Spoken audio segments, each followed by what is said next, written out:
Your golf ball is the most technologically advanced, or it's not. Your golf ball is either the most consistent, or it's not. It's the most trusted, or it's not. The fact is, it's either Titleist, the best performing golf ball in the world, or it's not. Prove it for yourself. Titleist, the #1 ball in golf. What will you play?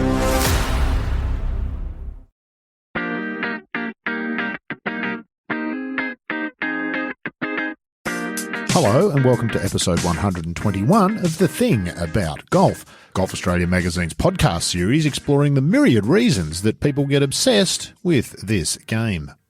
Rod Morrie's my name, and this episode is one that I've been wanting to do for a long time, because I've always felt that my guest doesn't get the kudos she deserves as one of our pioneering professionals.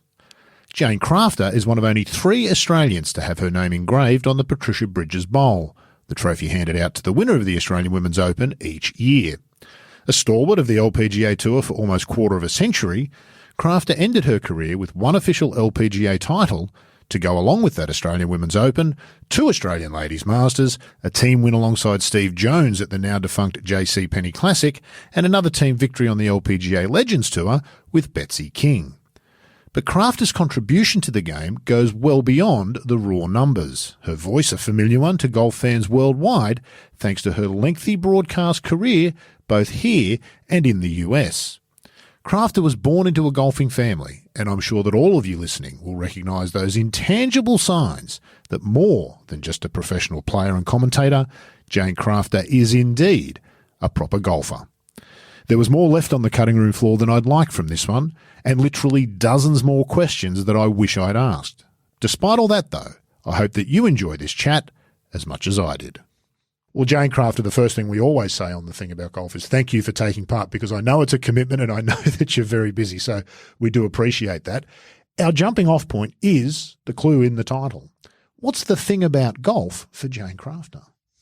The thing about golf really is family. For me, starting golf at such an early age with my dad, who was, professional, and having that be a part of life, really. So I think the thing about golf for me is it started being family. Then it sort of digressed to the players that you played with almost and travelled with as being your family, especially on the LPGA Tour. And even before that, some of the teams that I played on, the South Australian team and the Australian amateur team, you really do get those close relationships. And it's all about people and the people you meet, and many of them start to feel like family. So to me, it's a game for life. Personally, I've had a few health issues with knee surgeries and replacements, and recently a hip replacement, so I haven't played for a few years. But now I'm feeling I'm not in any chronic pain. And so it's going to be nice to be able to get back and start hitting a few balls, although I'm a little leery as to how that's going to go. But yeah, it is a game for life. Yeah. And so that's, to me, the thing about golf. You've touched on a bunch of themes there, which I'd like to come back to, but I want to start with some outside of Australia might not know. Your dad, Brian, not only was he a fabulous player and coach, probably best known for a whole generation of us as a television commentator. So you're right. And your brother Neil is also quite a decorated amateur as well. We'll come to some of those things. That can go either way, Jane. You must have a lot of colleagues who've been professional golfers whose children hate the game with a passion. There's really only 2 ways to go. Why do you think you didn't go that way? What do you think was the appeal for you? Because there's a part of that which is about how we introduce people to the game, isn't there? I think so. And the thing about Dad was that he was always available. He never made us, my brother Neil and I, play golf. We just wanted to play golf. We were both actually quite good at some other sports. I played quite a bit of tennis as a junior. I was on the school team. I played a little bit of softball, played a little bit of field hockey, although Dad wasn't so big on me playing field hockey because it sort of upset my golf swing. And Neil liked his cricket and he liked his footy and stuff like that. He wasn't such a good tennis player, but he was okay. So, yeah, I think it's the way you're introduced to the game. It's not forced on you. it was just available for us. And I remember being introduced to the game really by Dad taking us to the par 3 at North Adelaide. Mm-hmm. And I remember one time he was, teeing off and on the first hole and hit a really nice little wedge shot.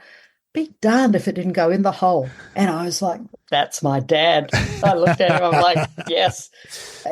Just little things like that you remember. He loved to teach us, but he didn't make us do things. He just gave us that opportunity, and he was always there as a resource. Whatever level you were interested in pursuing it to, he was happy to help you pursue it. And he, of course, being a professional, could help you all the way. Absolutely. Yeah. Absolutely. And I think once you start to get into it and you feel like you have an aptitude for it, Mm-hmm. then it's easy to get hooked. Yeah. If you're not really good at something, or you don't feel like that's something you might be good at, you kind of drop it to the side. But I think with both Neil and myself, we both felt like we had a good aptitude for it. And I think he could kind of tell. Yeah. He could kind of see that. And then that makes it more fun. Yeah. For all of my double-digit handicap listeners, along with myself, it's not the only aptitude doesn't always decide.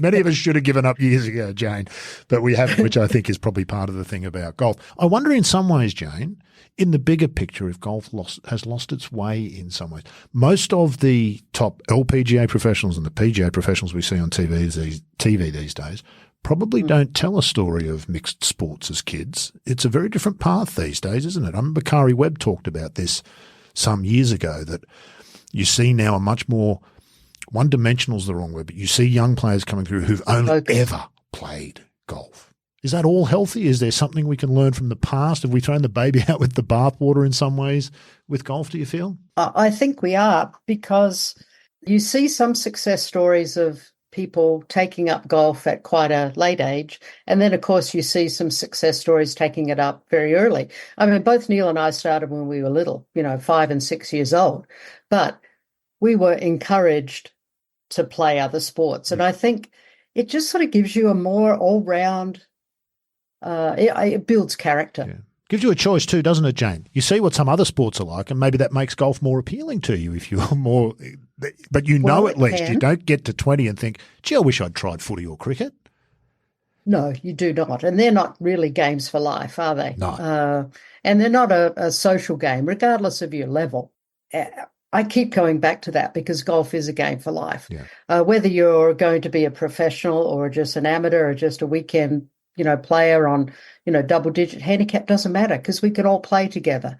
But the thing to me, I think, Rod, about playing other sports is it gives you perspective, and it gives you a sense of what it's like to be on a team, perhaps. And even though golf can be a solitary sport, sometimes we do get to be on teams.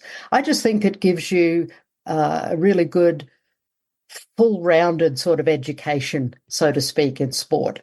And sport can really be such a microcosm for life, because, and especially in golf, because it builds character, etiquette, honesty, integrity, all those things that they like to teach at the first tee, say, to young kids that they do over here in the States, which is a fantastic program. But sport, regardless of what it is, I think can be so beneficial to your growth as a human being. You mentioned aptitude, and you've mentioned game for life, and you've mentioned starting young. When did those three intersect for you? When did you realise that you might be good enough to consider doing more than just playing recreationally at golf? What sort of age? I think it was more around 14, 15. I joined Flagstaff Hill as a junior member when Dad was the head pro there. And then I started playing, junior events, schoolgirl events, and then gradually graduating to, amateur, full state amateur events. Yeah. Which is probably when you were introduced to that notion of competition. Now, Jane, I know that you are one of the nicest people I have ever met. I cannot imagine the words, I want to step on their throats, coming out of your mouth. Tell me about the competitor that's Jane Crafter, which is magnificently hidden under one of the nicest personalities in the game. Well, you're very kind, Rod. Thank you. That's a great compliment. It's interesting. You look back and you don't really quite know when you started to notice that you were competitive. or that when you loved competition. But I know, especially in those amateur events that I won, I look back and I go, dang, that was really good. That, I won the South Australian Amateur, the Victorian Amateur, the Belgian Amateur, and, all those other things. I look back on that because as a professional, you don't win, I think, as much as you did when you were an amateur because, obviously the talent level changes. I had great players to play against, especially on the Australian stage. You look at Lindy Goggin, you look at Edwina Kennedy, Jane Locke, Louise Bryers, Sandy McCaw. We had some phenomenal players. So it's hard to pinpoint. I can't really say, it was 13 when I noticed. Yeah. I just loved being in amongst it. Are you the Tiger Woods type? I once read somebody said, he would compete against you at drinking a glass of water if you challenged him. Are you that type, or is it only golf? I'm interested in it because we associate competitive. There's almost an aggressive thing about competitive, isn't there? I want to win. But in golf, we said that there are those types in golf, but there are other types too, aren't there? People who you would never pick to be competitive. They're so laid back. They don't seem the type. And yet on the golf course, they have that want to win. I would say yes, I'm pretty competitive. I like to win at like Trivial Pursuit or, those sorts of games. Do you ever race your husband in separate cars to the same destination to see who gets there first? I've heard of people who did that. That's really competitive. It's like, that's going a bit too far, people. No, I'm not that competitive. But, it's not like I play basketball one-on-one or something and have to, smash my opponent. But, I played a lot of tennis as a kid and especially, in high school.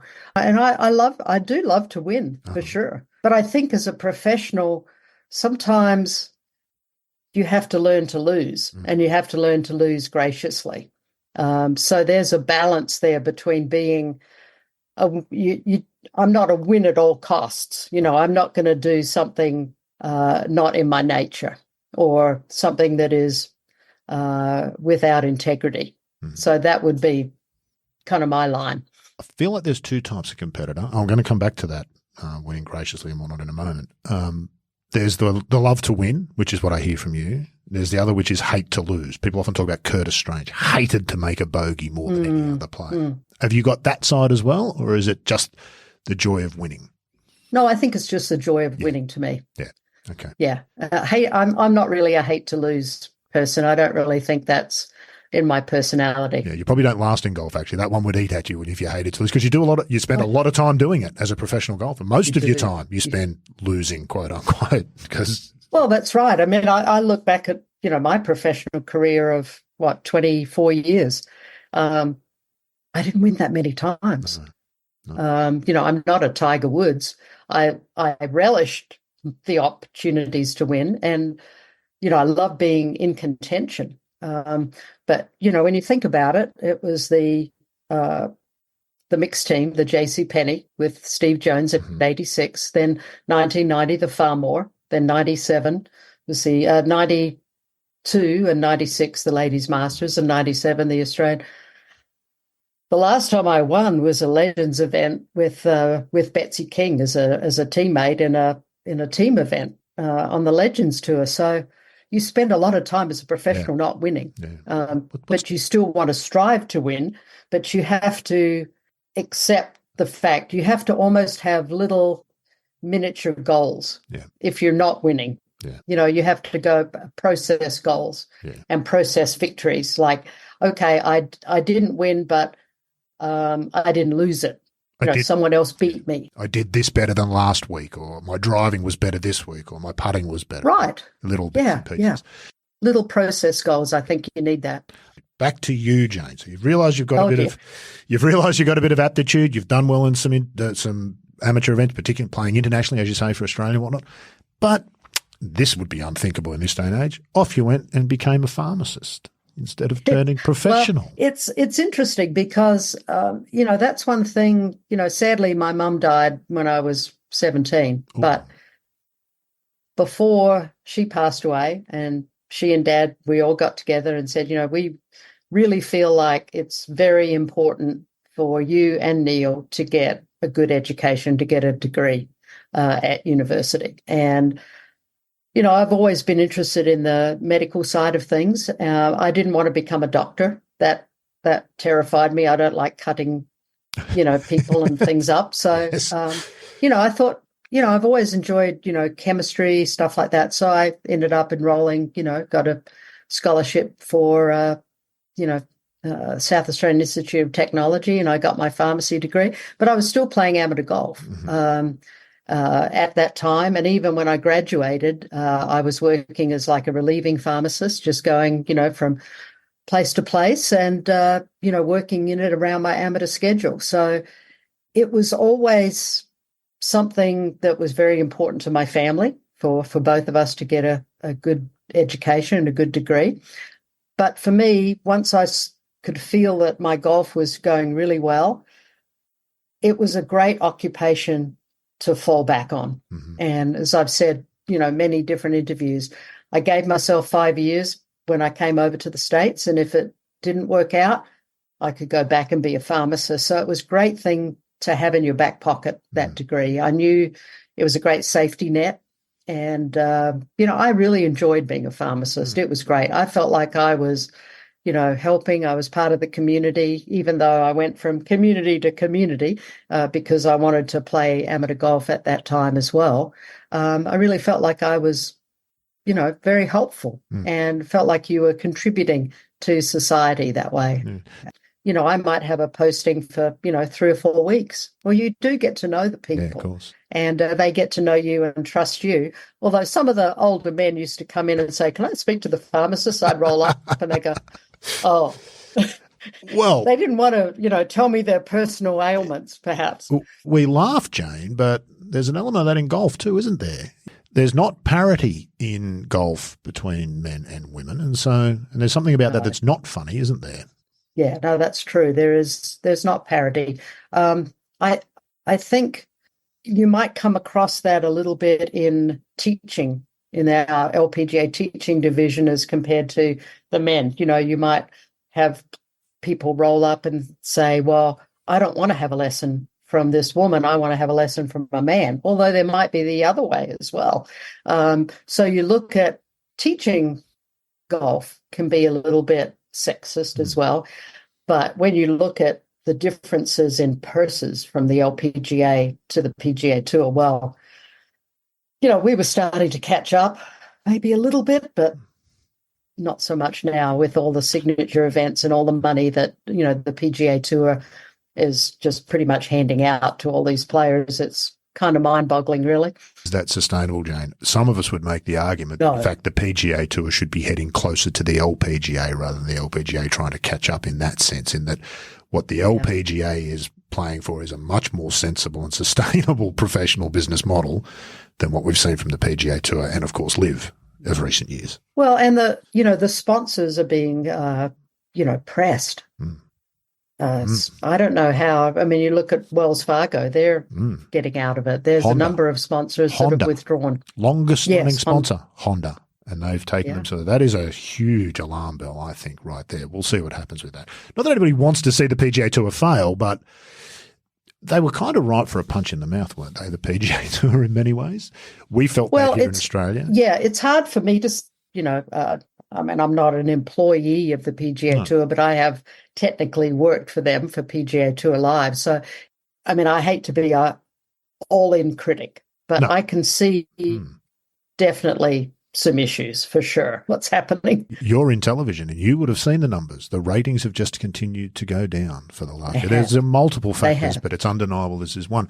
The other thing, and this is where I would be very critical of the PGA Tour, and this week is a prime example. We have a women's major on, the women's major that really began to elevate women's majors 10 or 15 years ago by taking it to courses of great note and prestige and truly great golf courses, the KPMG Women's PGA Championship. And the PGA Tour have scheduled Signature Event Memorial, US Open, Signature Event Travelers. There's no need for that.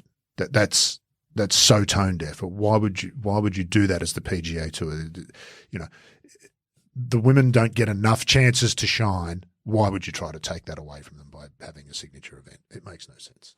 Well, it doesn't make any sense, and you're right. And we're very thankful on the LPGA Tour for KPMG. The LPGA Championship was holds obviously a special place in all of our hearts. It's our championship. Now, I look at the history of that championship, and it's been elevated with the advent of KPMG and the PGA of America taking this on. It's gone from strength to strength. Maybe some of the old guard are a little bit, shall I say, resentful of it now having a new name, like the Dinosaur or the Craft Nabisco now being the Chevron. Well, things change, it just stagnates if it stays the same. And I just love to see a corporation like KPMG really getting behind the LPGA. As far as the PGA Tour and their signature events, well, you should never have two signature events before or after a major, in my opinion. But they have such a compressed schedule now. There's no room. I personally think these signature events need to just go away. Yeah, couldn't agree more. You don't really need them. Couldn't agree. You really don't. Well, maybe we're the old guard complaining about how things used to be. Maybe we are. Yeah. I mean, things do change and you just adapt to them as you're a player. You go, well, I've got to play this. Yeah. And the other events around them are just going to suffer. Yeah. But there's so much new talent. I have to say, some of these new players are pretty exciting that are not eligible, for the for the signature events. And that's what'll drive the change. But someone like Minwoo Lee, I mean, he should get an invitation to the signature events. Look how well he's done.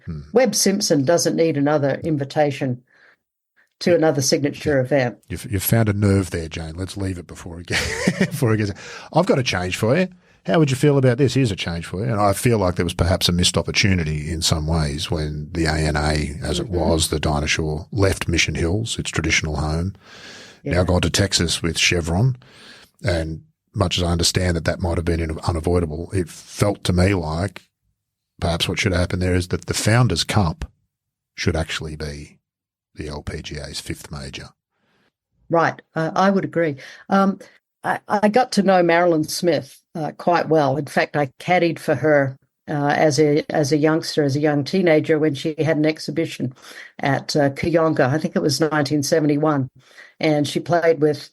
I think she played with Dot Duval, Nikki Birrell, and Judy Moore. And Judy ended up becoming my stepmother, and she married my dad after my mom died. And I caddied for the last 9 holes for Marilyn that day. And when we finished, she said, we chatted obviously along the way. She said, let me watch you hit some golf balls. So we went to the practice fairway there at Cooey and hit some balls. And she was so nice and so encouraging. And then however many, 10 years later, obviously I turned pro and I came over here and we reconnected. And she would always write me these lovely little notes.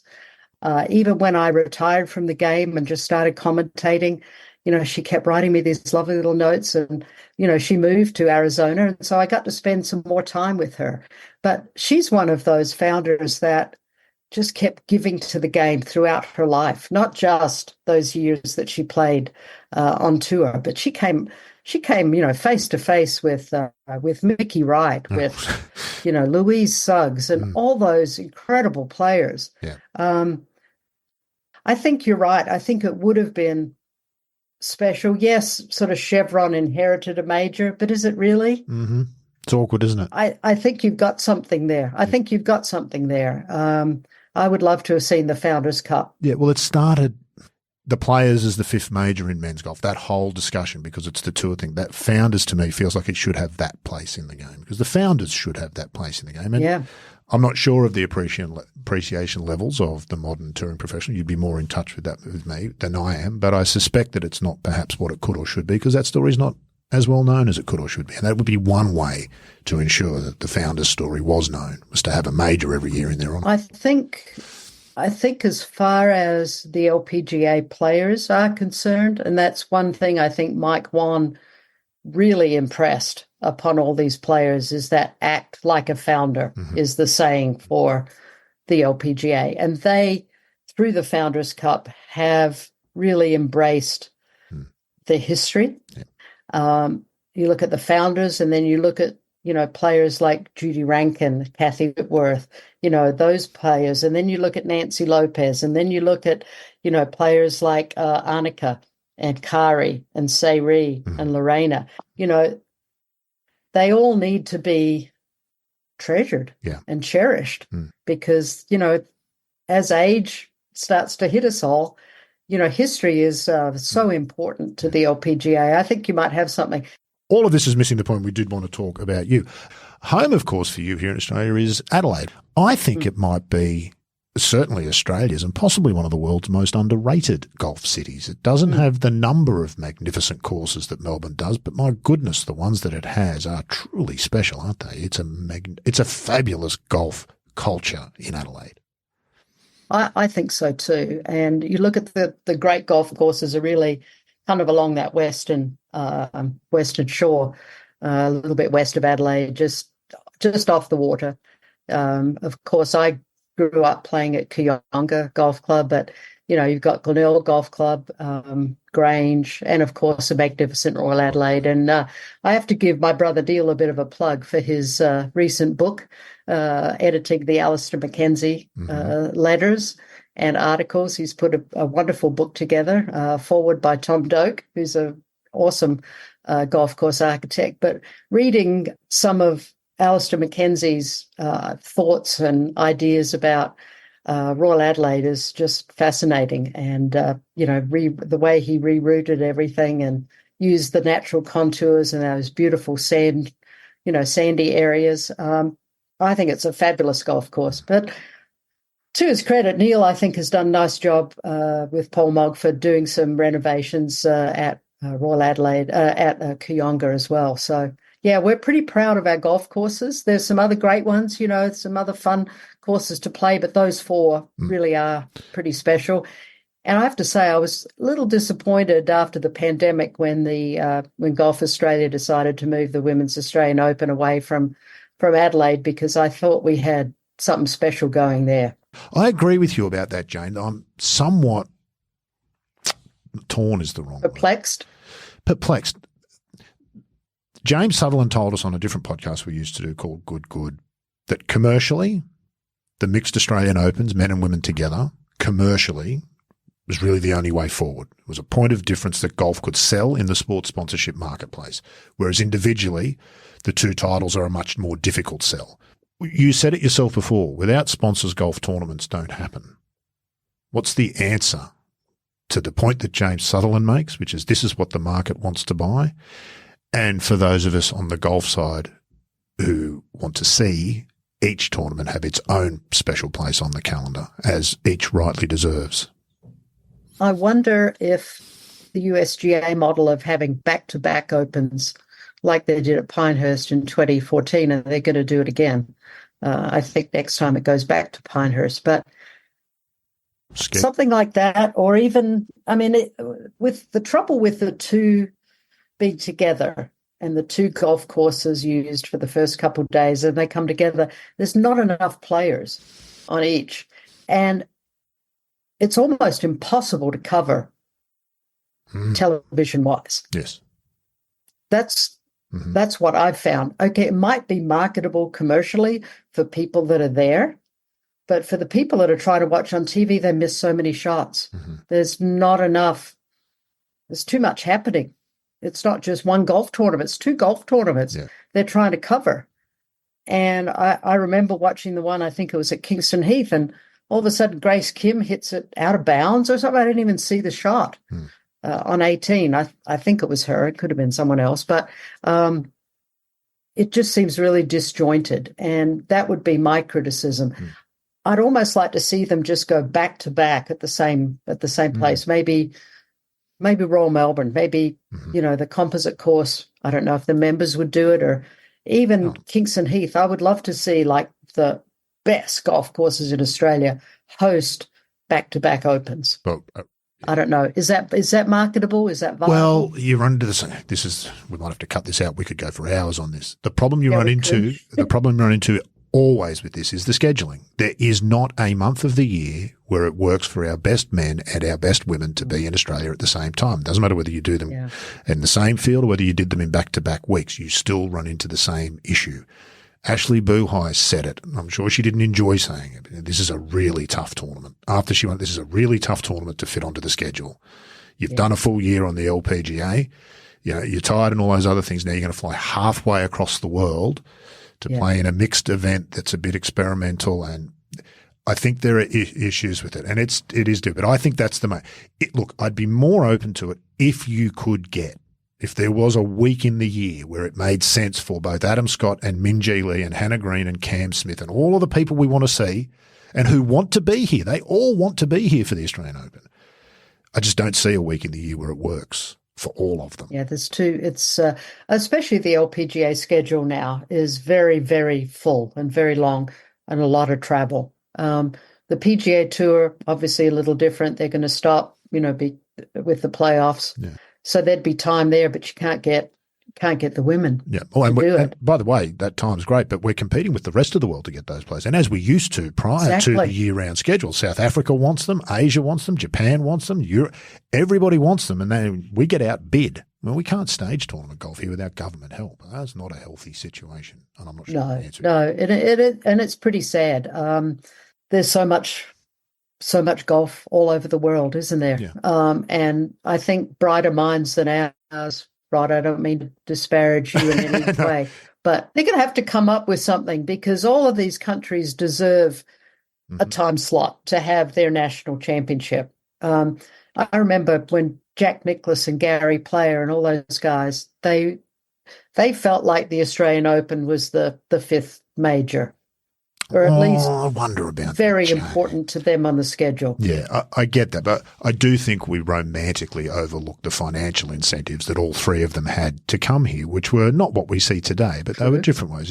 But they were substantial back then for sure. They came here to their credit and did that. I do think there's been a change in the attitude of particularly top men's professionals about coming here because, of course, Tiger Woods drove the appearance fees to such a point where everybody else he was value for money.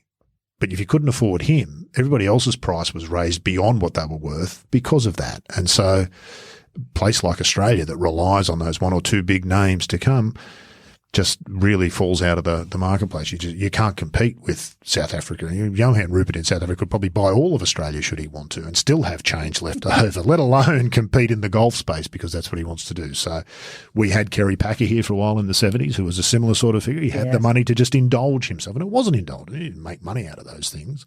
So there's a lot in it, I know, and it's difficult. But that's where I come to. The Mixed Field Victorian Open is the best tournament I've ever been to. But I think the Australian Opens are more important tournaments, and there's a distinction between those two. And I think that elevation, you kind of cheapen is the wrong word, but you de-elevate both in some way their stature by bringing them together as golf championships. As a marketable product, it might be different, but I think that's the truth. I would have to agree. And as a former Australian Open champion, that's an event that, having won is super special to me. Yeah. I mean, it might be maybe not the best field in golf that I beat, but it's my national championship. It's my national Open. Yeah. It's always going to have a special place. And I'm a little bit with you. I'm a little concerned about, it does devalue both of the events by putting them together. I would concur. Yeah. To his credit, Scott Hend, who refused to play in the Australian Open last year, said that was the reason. He got a lot of heat for that, but I thought he was brave. His point was both championships deserve to stand on their own. They're both as important as each other, and the players in them deserve to have their own spotlight for a week. And that does make some sense. Unfortunately, what I don't have, Jane, is the answer, and I think you're probably in the same boat. So I'm with you. I wish there was a simple one, but I don't know. Titleist is the #1 ball in golf. Yes, being #1 is a number, and more players trust the Pro V1 or Pro V1X than all other golf balls combined. But being #1 is more than a number. It's a mindset. It's a relentless mission to design and manufacture the best performing golf balls in the game, so you can chase whatever your #1 is. Titleist, the #1 ball in golf. Let's talk about a happier topic of the Australian Open. You mentioned it there. I don't want to take you through your victory in 1997 at Yarra Yarra shot by shot because Karen Harding, who's also a colleague at Golf Australia magazine, did an excellent job of that on her T for Two podcast, and I will try to find the link for that to put in the show notes for people to listen. But talk a little bit about what makes the national championship so special. When it's your national open, that's what makes it special. Mm-hmm. I don't think I would feel quite the same if I won the Japan Open. Mm-hmm. I mean, I would think that's fantastic, but I'm not Japanese. So I think when you're Australian or when you're American, it just gives it that extra special. I'm not saying Rory McIlroy wouldn't have cherished a US Open. He has one. He knows what that feels like. But as an American, to win your national open, it's just that notch above. And as an Australian, to win your national open, it's a notch above, just winning any old event. And I think the want and the desire to win it has impeded a lot of our young Australian women from being successful because they want that so much. It means so much. You've got Nelly Korda having won. You've got Jessica Korda having won. You've got Inbee Park. You've got all these other players from all over the world who won the Australian Open. I'm not saying they don't cherish it or love it, but if Minjee Lee won it, or if Hannah Green won it, or Grace Kim, or you could ask Kari. I mean, they're some of her most special victories, and she's won. Of course, she did. That's right. She did get a couple of goes. She run rings around. She won. As many as I won in a year. So, but yeah, it's just. I think it's when it's yours and it's your heart and it's your home. It just means that much more. Starting point. I've heard a lot of professional golfers at various times talk about.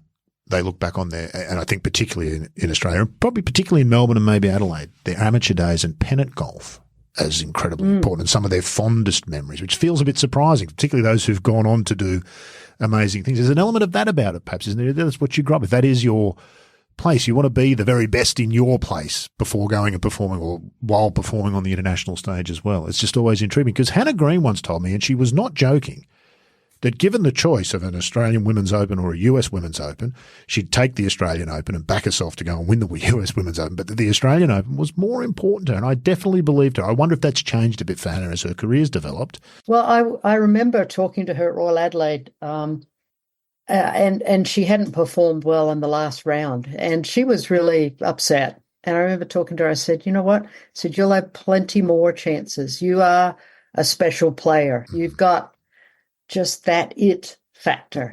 She's just got that mental toughness. And I told her, I said, you know what? Just learn from this. And not always does it come super easy.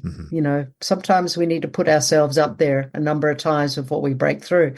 And I really do think that very soon one of our Australian women will win, because they're just gaining that much more experience and, that will to win and that drive and that competitiveness it's going to come through. So I know there's going to be more than just me and Jan and Kari on that Patricia Bridges Bowl. There's only three of us. And I'm sure all of the press tell all of our players that every time they see they're in a press conference. So, they'll do it soon, I know. I agree with you 100% that it's not going to be long. I mean, you cannot imagine a world where Hannah Green, Minjee Lee, and now Grace Kim, I think in particular, end their career without an Australian Open each at least. You can't imagine. But we are in a bit of a golden period, aren't we? The Kari years kind of spoiled us in some ways in the way the Greg Norman years spoiled us. We just got used to having an Australian who just performed at this incredible level, which we don't understand what's actually involved and how much talent they have.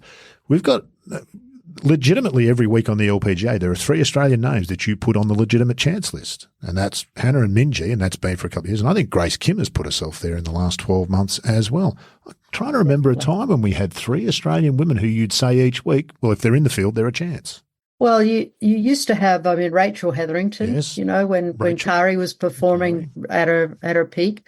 Jan was pretty much the forerunner. Penny Poultz played, Jane Locke, myself, Kari. I mean, there weren't really that many, back then. Now you've got a whole lot more. And I have to give Golf Australia a lot of credit. They have really got a great pipeline going. And look at young Hira Naveed. She's performing well. Robin Choi. I mean, we've got, and of course, Steph Kiriakou. So Cassie Porter just winning on the secondary 2 weeks ago. Yeah, that was great to see. So I'm excited about our opportunities going forward as far as victories on the LPGA. I'm excited to see Grace Kim do well. I think she can definitely, win a good number of events. And all of these experiences, like in the playoff this past week, you just put them in your memory bank. You just draw on it. You go, okay, what did I do right? What did I do wrong? And just look back and just keep growing and keep building. Of course, you can't learn that from a book or even from practice, can you, Jane? You've got to live it. You can't practice it. No. And I remember Dad, talking to me before I, left home. He said, I can tell you all this stuff, but until you experience it, that's the only way you're going to learn. Yeah. And the trouble with professional golf, as we said earlier in the show, Rod, is that you don't win very often. No. Unless you're Tiger Woods, or Annika, or you look at Kathy Whitworth, multiple wins. I mean, and the more you win, the easier it gets. But before you win, you just wonder if you're ever going to do it.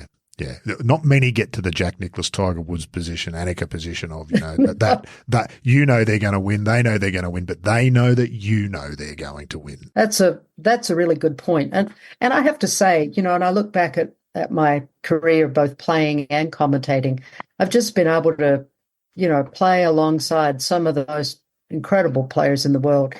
And then after retiring, or even while I was still playing, to be quite fair, because, I still had, half a dozen years or so to play after I started my commentating career, you learn that you don't have to be perfect to win. You don't have to hit every shot spot on.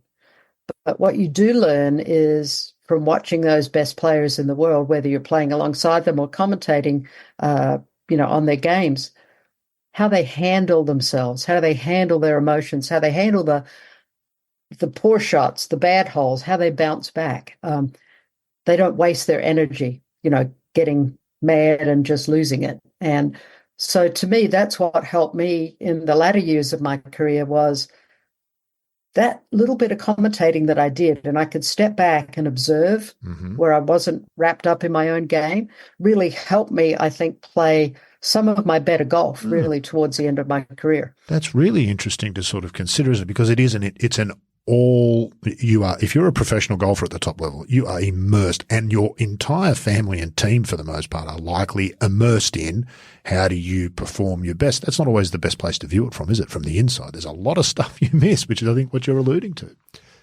Well, and you look at, what Bryson DeChambeau said after he won. He said he gives a lot of credit to the team and the people that are around him for the feedback, that he gets, not only as far as his golf, but as a person. Yeah. And I think he's grown a lot by, some of those hard truths. Yeah, that only a proper friend can tell you. Yeah, someone who really cares about you will tell you. Yeah, you mentioned a lot of stuff there, and friends will tell you the hard truths and all those things. There's a mentoring role. I've always thought of you as one of Australian women's golf's maternal figures. What role have you played, and have players sought you out over the years, particularly from Australia, to get your advice on making the move to America and all of those other things? Do you feel you've had that role there? One of the reasons I wanted to talk to you, and I've been wanting to talk to you on this program for a long time, is because there's a list of people that I have who this podcast series will be poorer if we don't have their contribution. And you're on that list to me. You're not the most famous Australian women's player we've ever had, but I think you've played a really important role, perhaps more important than we give credit for. Well, that's very kind of you. I look back on my career and I actually wish I have done more. And I wish that more players had sought me out. And that's one thing I feel like in golf that doesn't happen as much as, say, it does in tennis. You don't find former players being involved in coaching and mentoring as much as I would like to see. That's something that I would like to have done more. And I look at someone like Kari, and I'm like, you are not only the greatest player we've ever had, but you are the best mentor and has given back more than anyone else I can think of. I mean, Greg Norman has, obviously, as well. He's been, fantastic to a lot of juniors, but I do think that Kari has been the best. So you're kind to say that. I don't feel in my heart of hearts that I've really done enough. And I think sometimes when you live over here in the States and your life is here, I don't think I've done enough to help Australian golf. Have you been asked enough? Probably not. Do we ask the right things? What should Australian golf perhaps have been asking of Jane Craft, and what should we be asking of Hannah Green and Minjee Lee, keeping in mind that, stardom and success in the game is fleeting. There comes a point where the body can't do it anymore, no matter how much you want to. You only got to look at Tiger Woods to see that, is that'll come to an end. What do we need to be asking of these people? What's fair, what's reasonable, and what's the most productive? As far as our younger players, it's difficult because they're in the prime of their career, and they're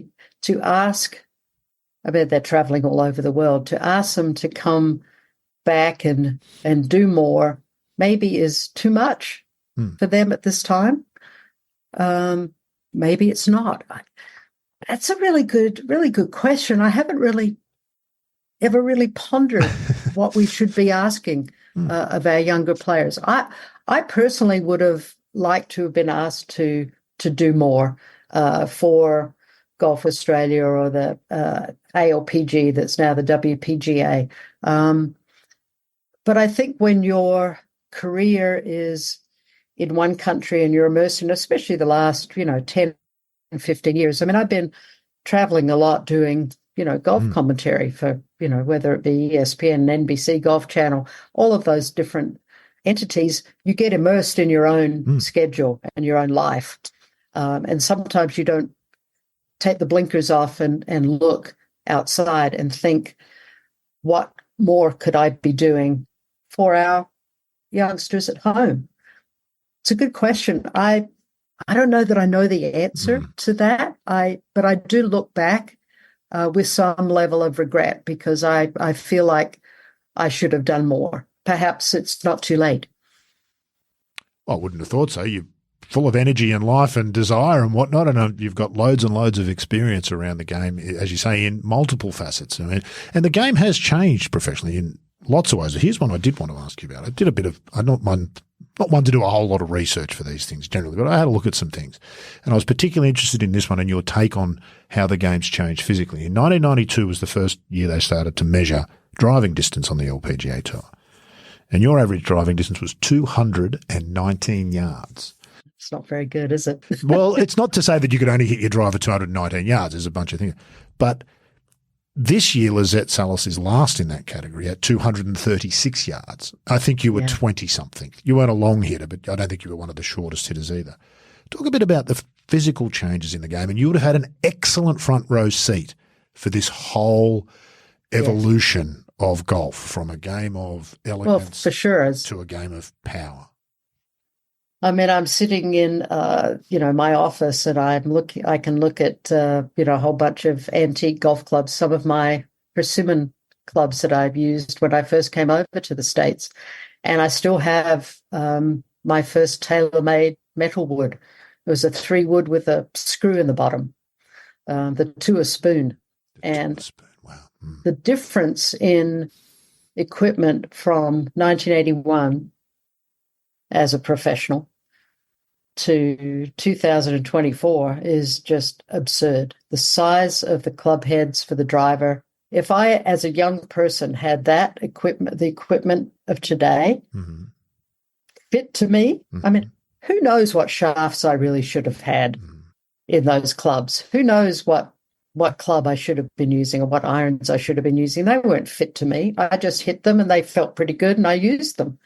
But nowadays, it's incredible. The video teaching, the TrackMan, the club fitting, even the putter fitting is incredible. I went to the Scotty Cameron studio probably about 5 or 6 years ago, and it was absolutely fascinating. They recommended, a certain hosel, not the, it was like a long plumber's neck. Uh-huh. The only trouble was it was going to cost me like $1,500 to get that putter. Right. And I was like, well, I don't really need that. I'm not playing that much. But I did end up with more of a stock Scotty Cameron, and then I played it at the Women's Senior Open at Pine Needles, and I finished 4th. And I'm like, okay, I think that'll do. So- I'll just drop the mic there. I wonder, Jane, for all of that, and that's unquestionable, those gains, and this is true across the board, but do we also give something up? Now, you were always a great putter. One of the strengths of your great putter. And Scotty Cameron can tell you this putter's a better fit for you, and that might help. Yeah. But do we lose something? We're probably coming out of that period again, but there was a real period when video teaching became popular, where golf swings all started to kind of look the same. Adam Scott, Charles Schwartzel, Tiger Woods, you name them. There's a romance that's lost there, isn't there? Is the whole point of professional golf just to see how good humans can get at this endeavour, or does there need to be more to it? Chi Rodriguez, a great character. Lee Trevino, a great character with a different swing. Kari Webb, one of the great technical golf swings of all time. It's hard to find a fault with the way she swung the club and clearly got those sorts of results. But I wonder whether, and particularly with the distancing, you would be well aware that there's and it's always been this simmering discussion about how far the ball goes and the impact of that beyond just scores on the card and how professionals play the game, how much space is required, how much maintenance is required, what the game costs. What are your thoughts about some of that? Because you're one of that crossover generation. My goodness, I remember Jan Stevenson, Thomas. She hit a 2-iron, did she not, to the 72nd hole in one of the US Women's Open that she won? A 2-iron? You can't find a 2-iron in men's golf now. No, let alone you can't. Wow, amazing. As far as, Rod, I mean, you look at, the USGA and the RNA, they were thinking about rolling the ball back. They need to roll the size of the drivers back. I mean, it's, they've done it with the length of the club, but the size of the head is ridiculous. The art of shot making is really gone. But most people hit fades on the PGA Tour. If I hit a fade, I would have hit it 190 yards. With a Persimmon club at a Balata golf ball, I mean, it wouldn't have gone anywhere. So with the equipment that we have today, the art of shot making is pretty much gone. You can't work the ball as much. The ball doesn't curve as much. The clubs are more forgiving. There's so much surface area on these drivers that you can hit out of the middle and it's still going to stay there. As far as swings and characters, I mean, you look at someone like Bryson. I mean, he is unique in the game. I mean, he has taken an idea and just run with it. And his personality is now kind of catching up to the flair of the things that he does on the golf course. I was watching him after, the Open was over. He wanted everyone to touch that US Open trophy. Is running around Pinehurst. Yes, I know. It's quite mad, for the crowd who were leaving, and they were all touching the trophy. So there are some characters, but there's not as many characters now because it's such big business. They can't afford to be, joking around like Lee Trevino and Chi and those players. It's big business, and both on the men and women's side, it's like you talked about a team. My team was me and my caddy and Dad back home, right. And the caddy was disposable if he wasn't careful, or she. Yes, exactly. So, it's big business. There's coaches and, I mean, there's so many people around these players now. So maybe it's changed and maybe I'm just a hopeless old romantic. I just wish it would go back to the way it was, but it's not. I mean, nothing ever goes back. Things keep going forward. Well, here's the question, though, Jane, I think golf's unique in every way from all other sports, and perhaps in this way as well. But if you accept that for the most part professional golf is entertainment, is the game in 2024 more interesting or less interesting or no different in terms of interest to watch than the game in 1986? I would say it's less interesting. And is that because of the people? Is that because of the equipment? Or is it some combination of the two? I think it's some combination of the two because I think, the way these players are demolishing these beautiful gorgeously designed old golf courses are being made obsolete. And I think for us as golfers, most of us are traditionalists. There's things that we hold true in the game, the integrity, honesty, etiquette. Golf is a game of history and tradition. So I look back at those days, 86, you got Jack winning, so many more interesting characters, so many more different swings, different ways to play the golf course, and the courses were relevant and I think they were more challenging for these players. It's almost like the PGA, Valhalla was 21 under par. I mean, that's too many under par for a major championship. And score is always not always a great indicator necessarily either. I mean, ultimately, I think you touched on this when we talked right at the start about what's the thing about golf, and I think your ultimate point was people. And I think it's true of everything in life. The only thing that's actually interesting in the world, regardless of your particular interest in topics, is people. Tiger Woods is fascinating. Golf's my thing. I find him fascinating. I know people who aren't interested in golf, they don't find him fascinating, although he might be an outlier. Right. Most people find him at least moderately interesting, or certainly did for a period. I wonder whether the way the game has changed through the equipment is delivering to us a personality type which is less likely to be Bryson and more likely to be, and not to be cruel about it, Patrick Cantlay. Yeah, I think it's. I just wish there were more personalities, and I wish they would show their personality a little bit more. Whether it's men's golf or women's golf, I would like to see them show their personality a little bit more. But as I keep going back to what you said in the beginning, what is the thing about golf? As spectators, we want drama, we want competition, we want excellence. And you're right, the score doesn't necessarily matter.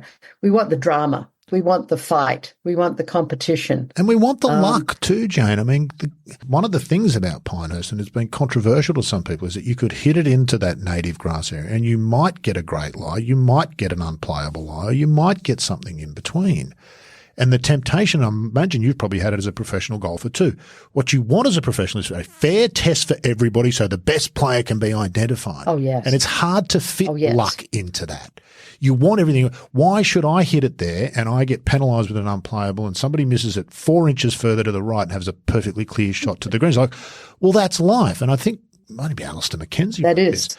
Cricket would be a lot less interesting if you could have 25 fielders, because there's no chance for the batters to score. You must have some kind of balance. And I've always thought of golf, that the golf course is a unique part of the competition. Tennis courts are the same. The surface has changed, but the dimensions don't. Football, cricket, all the same.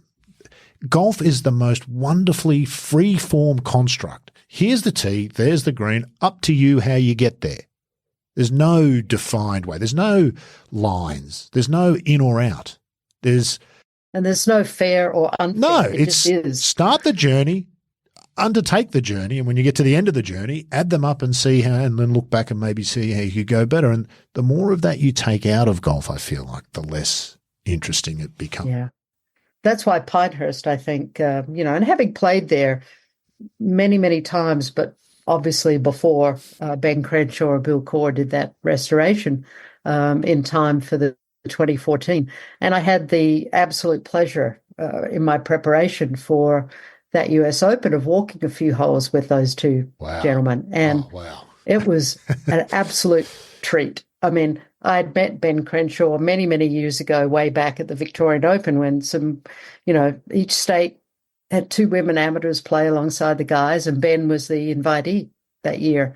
And I was on the putting green practicing with this little steel ball on a shaft.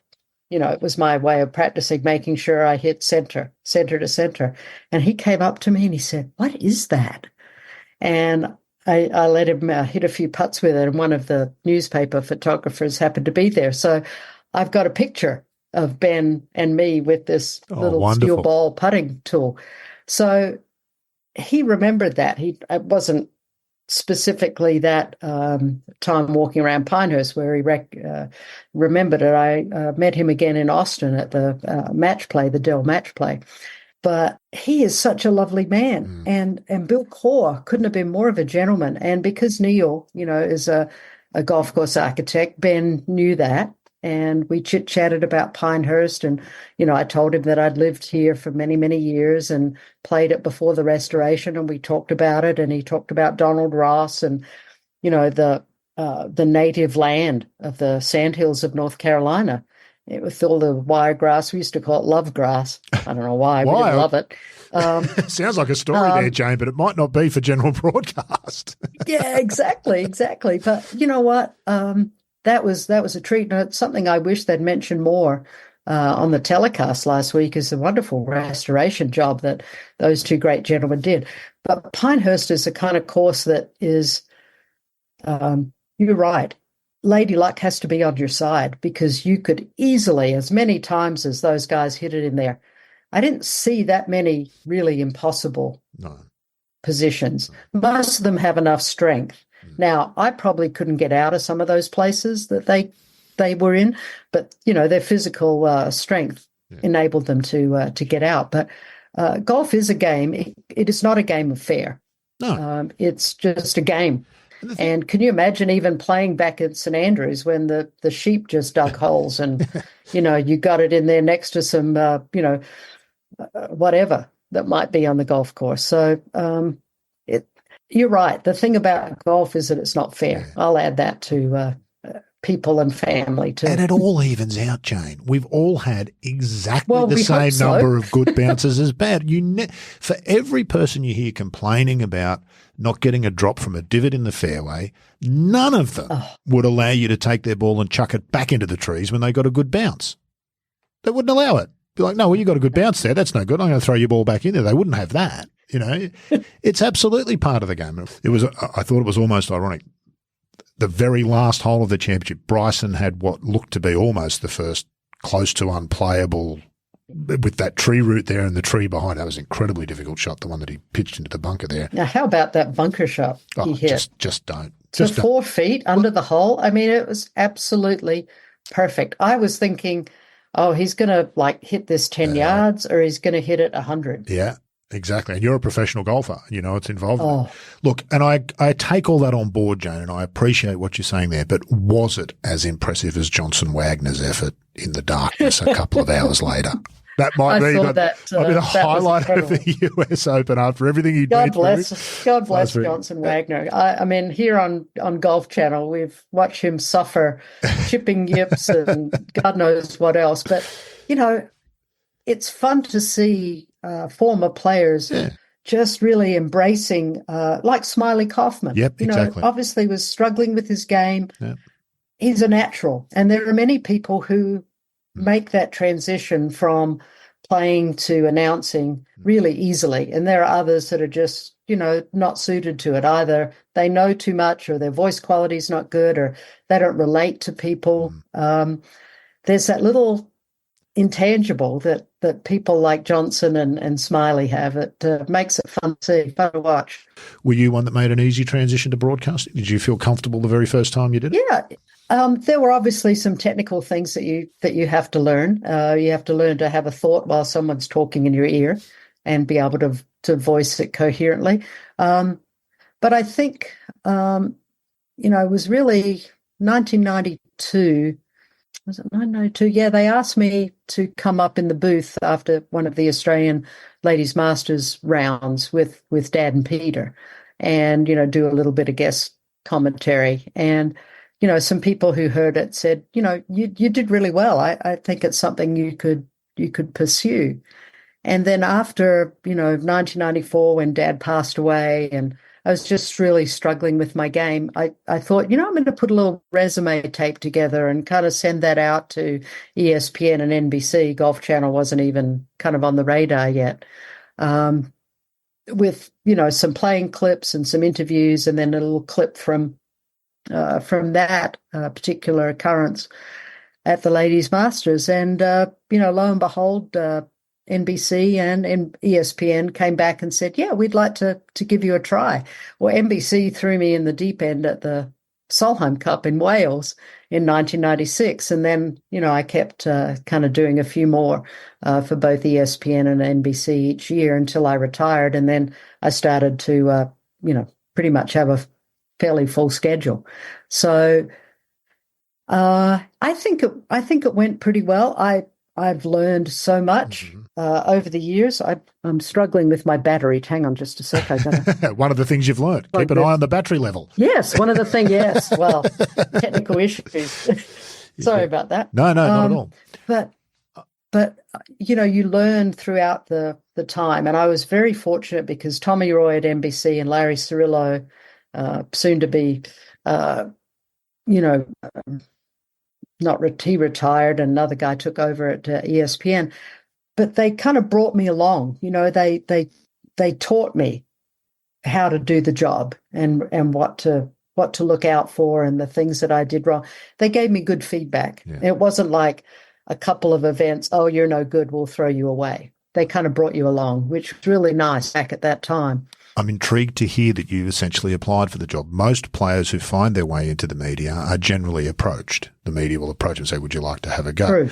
Mickelson is one that stands out. The few times you've heard him in the booth or whatever, he's extraordinary to listen to. I'm not a particular Phil fan, but you can't help but be intrigued. Somewhat like Brandel Chambly on some topics. It's just intriguing whether you agree with it or not to hear it. It is intriguing, and I give credit to Brandel because he's very smart and he's got a wonderful depth of knowledge of the game, and he loves the history and he loves his research. He works very hard at his job, and the job of someone like him is to be a bit like Johnny Miller. Yeah. He's a bit polarizing. He's a punching. He has opinions. Yeah, you might not agree with them, but he's paid to have opinions. That's right. And I think someone who, if you're on course, that's not your place to have opinions. You're reporting the facts. Yeah, indeed. Just the facts, ma'am, right? Whereas if you're in the booth, you need to be not aggressive, but you need to be assertive and you need to have opinions. You don't necessarily want to insult anybody because, they're your peeps kind of thing. But there's nothing wrong with having strong opinions. No. And I have worked with Johnny Miller a number of times and always enjoyed working with him. He was very kind to me and deferential, which is nice. But, Johnny sometimes could be very polarizing. I remember one time when Julie Inkster won the US Open at Prairie Dunes, he made some comment about, unusual that, someone at her age is not just, cooking in the kitchen or something like that. And I'm Johnny. Thinking to myself, oh, my God, Johnny, what have you done? Peter Allis springs to mind. He got in all sorts of trouble when Zach Johnson won the Open, if you recall, in 2015. What did he say? He said something about as the winning putt went in, your wife will be happy with that. She can have a new kitchen. It's like, Peter, it's 2015. You can't say that. Well, that reminds me of when Dad won the Advertiser. We got a new fridge, the Advertiser Open. But that was 1960 something. So that's a long time ago. Yeah, things change. And talk about Peter Allis. What a wonderful gift announcer he was. Henry Longhurst, Peter Thompson, those. Your own father, Jane, and you yourself have been. Well, Dad was fantastic. Yeah. I really agree. Yeah. And he did great. And he and Peter, I think, Rod, were a great foil to each other. Yes, agreed. Dad being the kind of everyman, the teaching professional. He could certainly play. He won, a good number of events early on in his career, but he wanted to go into teaching. And the announcing was fantastic because he impart just that little nugget of knowledge every now and again, whereas, Peter would, be a little more esoteric and be a little more elite, with his analysis. So they were fun to listen to. Yeah, indeed. What do you make of the current landscape? Because, of course, television is a medium that is losing ground to social media faster than any other medium has probably ever lost ground to it. Newspapers lost ground to radio and radio lost ground to television, but I'm not sure in quite the way we're seeing television eaten away by social media.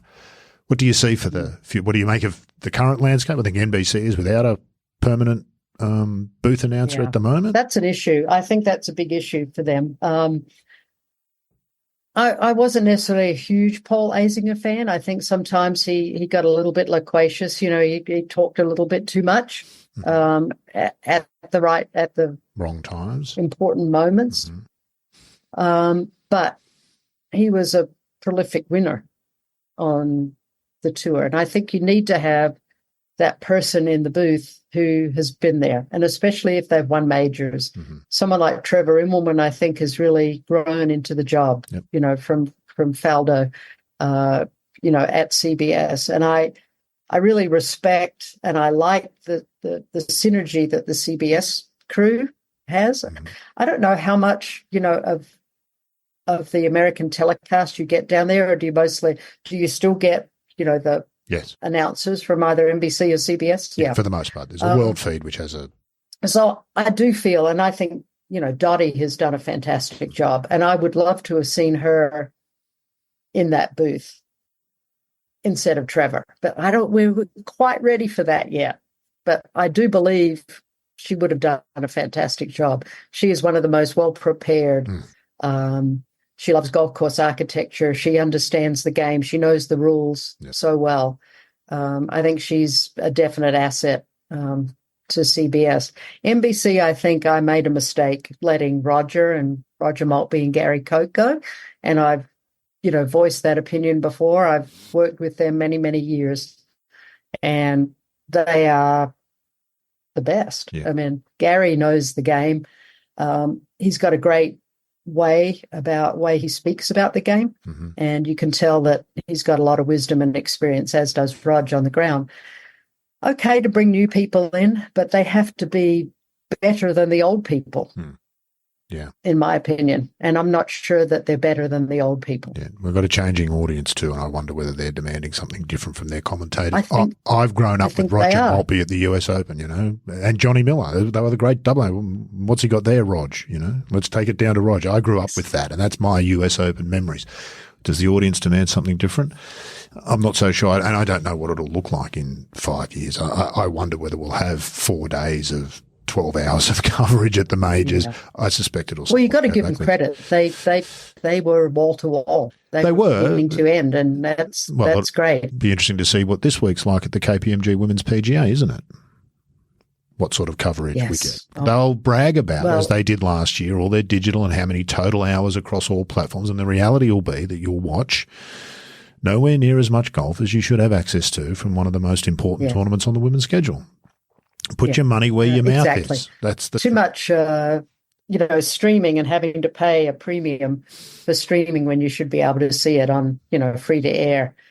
Is frustrating for most people. I agree. Jane, I've just noticed how long I've had you here, and I must let you go. I appreciate you being so patient. But one thing I did want to ask That's okay. We just mentioned your dad. What would he make of the current world of golf? He'd probably be rolling over in his grave, I think. He and Tomo would be rolling over together. Why do you think? In their graves. Why do you say that? Well, I say it because it's so fractured. It's such a fractured landscape, especially, obviously in the men's game. And, I'm not sure what he would think about Saudi Arabia and Live Golf and all of that. I just know that he would not have wanted particularly to watch it because it's so different than anything he grew up with or grew to love about the game. Music and 54 holes is not a golf proper golf, is it? No, it's the entree. I've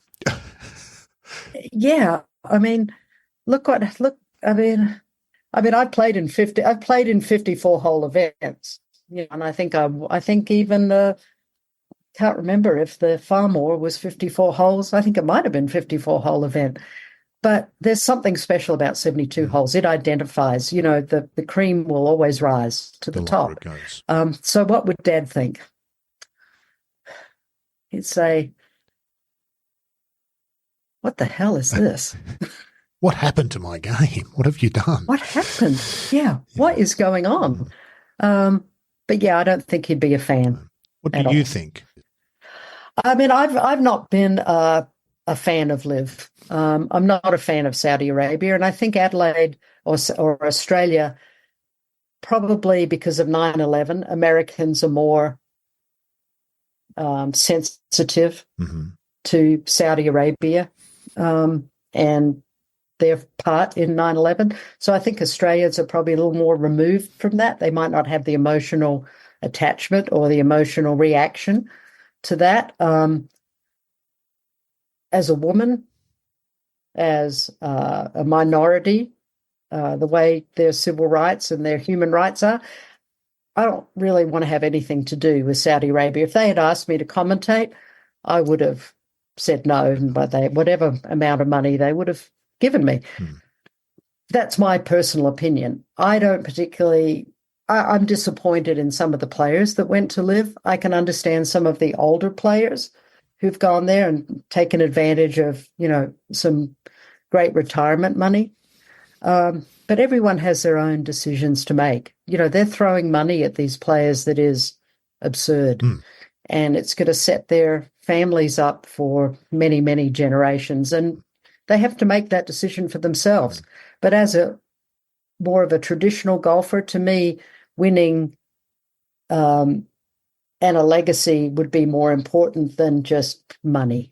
But it's a vexed issue, obviously. It's hard. It's hard to say unless you're in that situation. Yeah. I don't know how any of us would specifically react to a $100 million check. Yeah. Yeah. It's hard to say no to, isn't it? Well, when there's no chance of it happening, it's very easy to stand on your principle. It is. But when there's a $100 million check in front of you and it just requires your signature, that's a whole different decision, I think. It is. It is a whole different decision. So I totally agree with that. Our hope is, Jane, you can't make an omelette without breaking a few eggs. Let's hope this has been the breaking of the egg stage, and that in 10 years' time or 15 years' time, the omelette that's eventually created is something better for everyone. At the moment, it feels like it's all about the players. That they've got everything. It does. They're making hay while the sun shines. And why wouldn't those guys, for sure?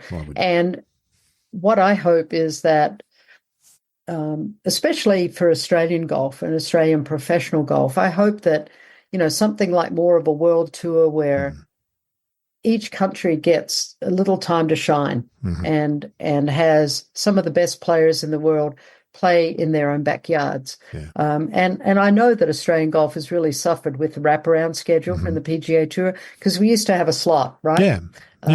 Yes, we're still competing with South Africa and some of the other countries, but not as much, because I remember, those days when we had lots of players come down for Australian Opens and PGAs and things like that. I hope the omelette that you're talking about includes some time for Australian professional golf as well to shine, because I know it's really been hurting in the last good handful of years. The question to me has always been, is world golf a better spectacle without the presence of an Australian event? Well, absolutely. And as you said before, that's one of the most unique parts about golf, getting to play these special golf courses all over the world. Cypress Point, to me, is the course I would play in heaven.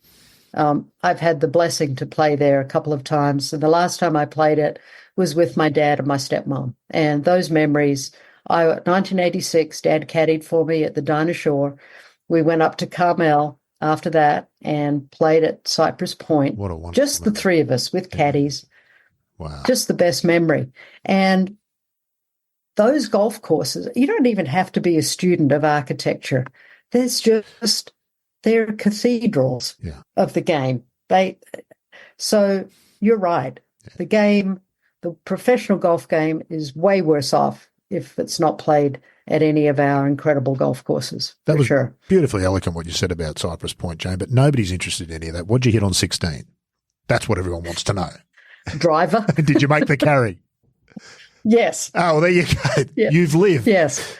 Fantastic. Yes. Wonderful. I made the carry. It was great, but but again, not only is it just the course, but it's the people, the family that you play with. And on Father's Day, which was just yesterday here, I know Father's Day is in September at home, but it's all about the people that brought us to the game and the people we play with in the end.